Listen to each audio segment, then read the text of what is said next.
Hello students, நாம் இன்னைக்கு இந்த வீடியோவில் Vidya Mandir institute of technology பற்றி தான் பார்க்க போகிறோம். இந்த காலேஜ் எங்கே லொக்கேட் இருக்குன்னு பார்த்தீங்கன்னா ஈரோடில் தான் லொக்கேட் இருக்குது. அண்ட் இந்த காலேஜ் பார்த்தீங்கன்னா அட்டானமஸ் காலேஜ் தான். அண்ட் இந்த காலேஜுக்கு ஏஐசிடி பார்த்தீங்கன்னா அப்ரூவ் கொடுத்துருக்காங்க. அண்ட் அண்ணா யூனிவர்சிட்டிக்கு தான் இந்த காலேஜ் அஃபிலியேட் இருக்குது. நெக்ஸ்ட் இந்த காலேஜோட NAC கிரேட் பார்த்தீங்கன்னா A++ கிரேட் கீழே தான் ரன் ஆகிட்டு இருக்கு. நெக்ஸ்ட் இந்த காலேஜோட TNA கவுன்சிலிங் கோட் பார்த்தீங்கன்னா 2337. நெக்ஸ்ட் இந்த காலேஜோட ஸ்டார் ரேட்டிங்ஸ் பார்த்தீங்கன்னா ஜஸ்டாயில் 5க்கு 3.6 ரேட்டிங்ஸ் கொடுத்துருக்காங்க. நெக்ஸ்ட் இந்த காலேஜில் என்ன மாதிரி கோர்ஸ் ஆஃபர் பண்ணிட்டு இருக்காங்கன்னு பார்த்தீங்கன்னா BE 4 கோர்ஸ் ஆஃபர் பண்ணிட்டு இருக்காங்க. நெக்ஸ்ட் இந்த காலேஜில் என்ன மாதிரி பிளேஸ்மெண்ட்லாம் ஆஃபர் பண்ணிட்டு இருக்காங்கன்னு பார்த்தீங்கன்னா இன்ஃபோசிஸ், விப்ரோ, TCS, காகினன்ட், அமேசான் இந்த மாதிரி டாப் மோஸ்ட் கம்பெனிஸ் தான் வந்து இந்த காலேஜில் ஆஃபர் பண்ணிட்டு இருக்காங்க.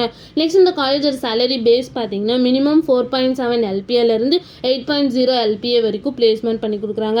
நெக்ஸ்ட் இந்த காலேஜில் என்ன மாதிரி ஃபெசிலிட்டிஸ்லாம் அவைலபிளாக இருக்குன்னு பார்த்தீங்கன்னா hostel, lab, library, canteen, medical, cafeteria, hospital, shuttle service இந்த மாதிரி எல்லா ஃபெசிலிட்டிஸுமே இந்த காலேஜில் அவைலபிளாக இருக்குது. உங்களுக்கு வித்யா மந்திர் இன்ஸ்டியூட் ஆஃப் டெக்னாலஜியில் அட்மிஷன் வேணும்னா ஸ்க்ரீனில் தெரிய நம்பருக்கு கான்டாக்ட் பண்ணுங்கள். இந்த மாதிரி யூஸ்ஃபுல்லான இன்ஃபர்மேஷன் நீங்களும் நிறைய தெரிஞ்சுக்கணுன்னா நம்ம சேனலை சப்ஸ்கிரைப் பண்ணிட்டு மறக்காமல் பக்கத்தில் இருக்க பெல் ஐக்கானே கிளிக் பண்ணிக்கோங்க. தேங்க்யூ ஃபார் வாட்சிங்.